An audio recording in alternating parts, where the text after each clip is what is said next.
So I want to chat with you guys about something that we usually don't talk about on social media, and that is failures. And I think it's so important that we use the knowledge that we have gained, the good, the bad, and the ugly, with each other, because it's so hard to put in all these years to gain knowledge to be able to do it right on your own.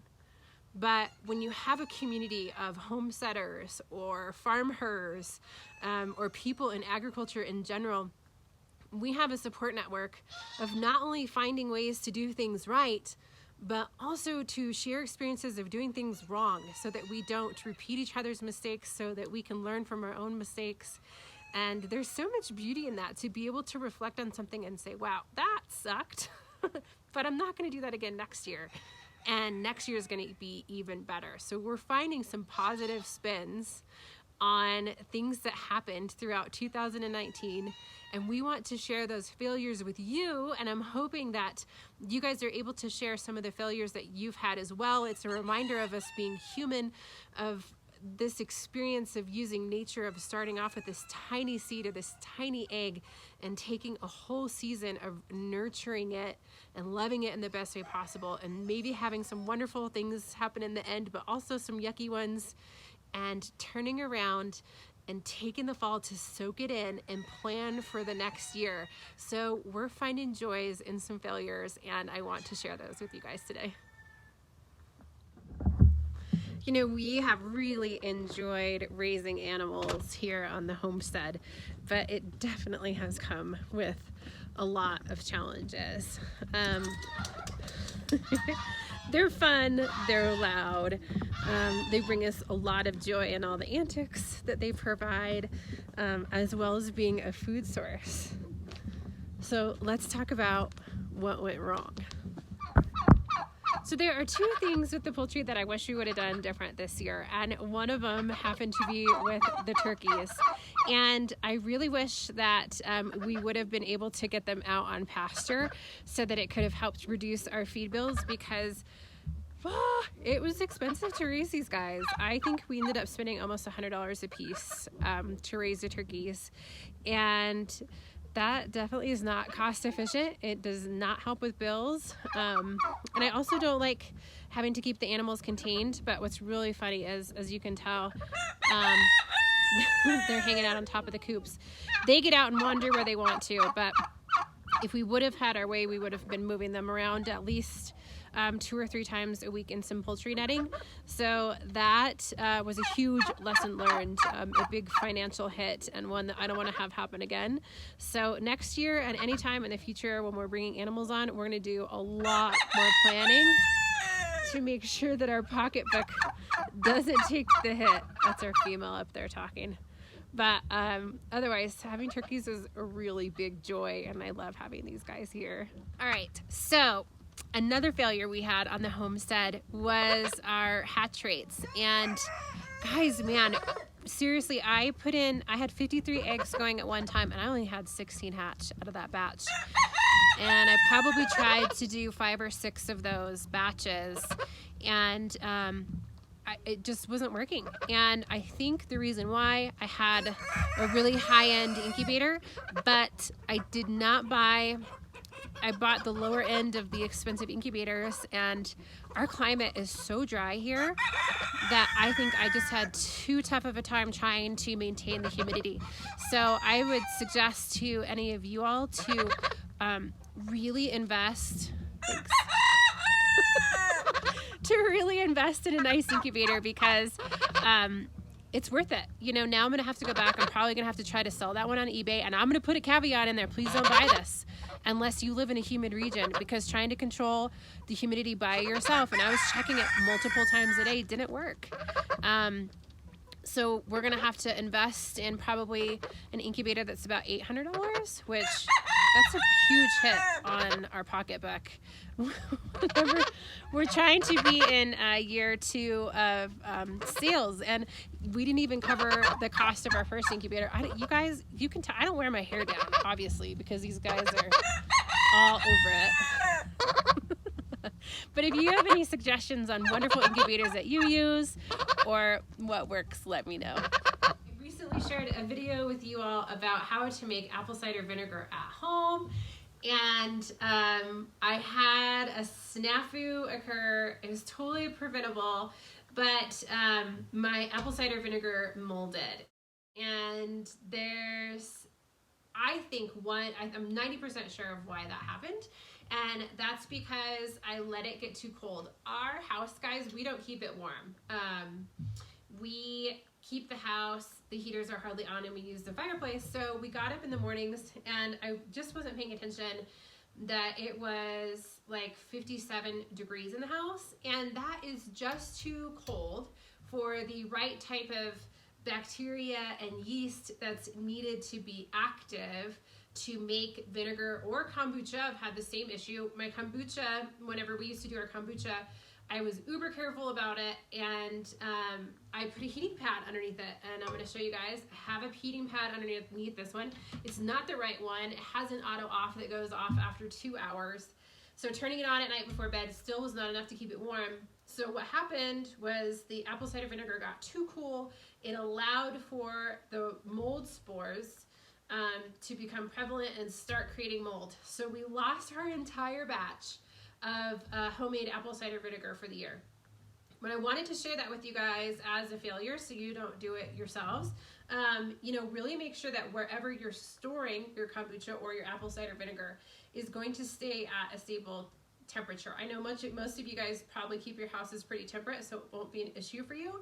But those of you that rely on firewood like we do, or you really are very conscious about what your heating bills are, because our little electrical co-op up here is pretty expensive.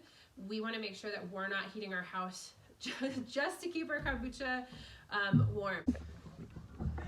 Gunnar, sit. So I'm sitting. No, I'm sitting here with Gunnar, and he is part of the next.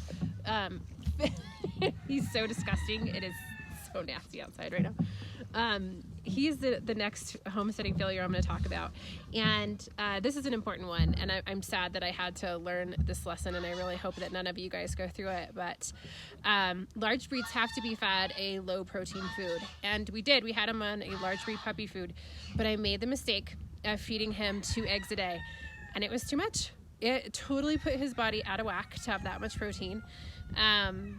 He has what I kind of have equated to growing pains. He has infections that come and go in his long bones as he's growing. He's going to now have them off and on until he's 2 years old. Fortunately, I found an awesome natural remedy. It's called Tea Relief. You can buy it online. Amazon has it, and has arnica and some other goodies in there that balance him out. All you have to do is give him 3 of those a day, and he is good to go. I'm thankful that he's not on pain meds, that we're not on antibiotics trying to control the pain meds or the pain, because we did do that as well. This goofy giant, they are imperative on the homestead. We have had 0 losses to our flock because of them, and not only that, but he's a huge part of our family. Our dogs are, they're my best friends, because they're who's here with me during the day when the kids in Sarson are gone, and it's extremely important to me to maintain the health of my animals because I love them and I don't want them to suffer. So yeah, I just want to share that one with you. We just realized this issue is that, like I said before, we rely on fuels to heat our house, to keep our electrical bills down, and we thought we had enough firewood to last us, and the truth is we don't. So if we would have planned better, we would have had the firewood done for the season in August. And granted, this is our first full year on the homestead. We did spend a winter here last year, but we didn't have the fireplace in. We just got it working. But it is such an important tool in our lives, and we don't have the right resources. That means we're going to be spending money on stuff, hopefully not electricity. We're hoping and scrambling around looking for wood, not to have to pay an arm and a leg for it. We did have gracious friends that gave us almost a cord of wood, but it's not cured. And, you know, it's so important to plan out your year. So not cured means that this wood was green whenever it was cut. It was cut at the end of August. It's probably going to take until January before it's cured and we're able to use it, which means we have 2 months worth of time that we need to fill with wood, and it's probably going to cost us about $400 to get that wood from a friend of ours, fortunately, that got in some wood from Oklahoma. But if we would have planned right, the boys and Star and I would have gotten a wood permit when we could have. We would have been out in the woods. We would have gotten this spring, beginning of summer, let it cure. Really, when you're doing this type of fuel storage, as most of you guys know, you're planning 1 to 2 years in advance so that you can make it work, and it just was a failure for us this year. So I'm going to wrap up this video by ending it in the garden, and this has definitely been a year of success and failure in the garden. We had, I think some of you guys will remember me crying on film, almost crying on film at the beginning of the year, because I think I planted 3 times and something went wrong with so many different crops. I planted probably 5 different types of cucumbers, and we ended up getting 3 jars of pickles from those cucumbers. The hail came in and destroyed it. We had freezes that went almost until the 1st of June, and then the nights were so cold I didn't get above 55 here until the middle of June, which I think that's supposed to be more like zone 5 and we're zone 7. Actually, I'm 6B. In town in Albuquerque is 7, but our mountain town is definitely different. And, you know, I'm exploring this little microclimate that we're in. I think we're in a valley, which means that we're going to have cooler temperatures than what's predicted. And it was rough. It was so rough. And guys, we got a frost before I had the majority of my tomatoes. So it was hard, you know, but we were able to make a lot of wonderful recipes using green tomatoes instead of red. I did get to freeze some of them, shared which varieties worked, and even though there was a lot of failure, we still did have some beautiful things come out of it. And I think, you know, that such is life. It's the ups and downs, the good and the bad, but as long as you're enjoying what you do at the end of the day, it makes it worth it. So share with us. Let us know what you guys had this year that worked for you, that didn't work for you, things that you're going to be doing different in 2019 or 2020. I'm excited to see what you guys have to share with us. I'm going to have to wait a minute until these 2. Hi! Oh, that's you! You're yelling at yourself. Guys, geese are loud. Geese are really loud. We'll see if they quit in a second. You're not digging the camera. Yeah, are you being camera